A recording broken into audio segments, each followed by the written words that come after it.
Hello, good evening, everybody. This is Jan Pathaputon. I'm in my library and this is my show. Of course, English in the garden. I'm wearing gloves. You see here? And because of COVID-19, all the coronavirus is spreading around the world, everybody need to wear some protective gears. And I have here what we call this glove, GLOVES. I'm wearing gloves to protect myself from germs, from viruses.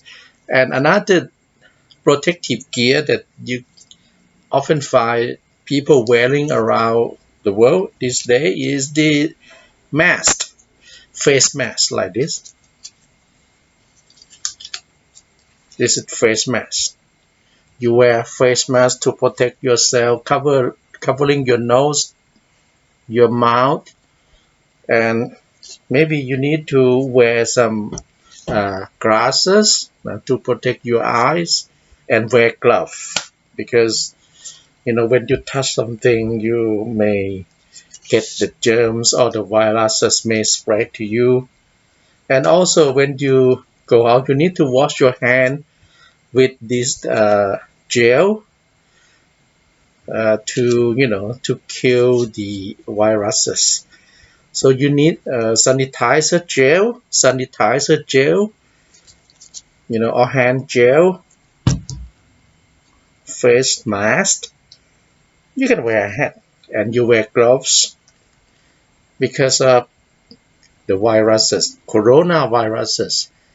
We are wearing a lot of protective gear these days. So this is Jan Pathaputon. Everybody, you have to wear some protective gears when you go outside these days. It's not easy living in the 21st century. It's something we have to uh, help each other and get through these difficult time together. And of course, I'm Jan Pathaputon and this is my show, English in the Garden. Thank you for watching.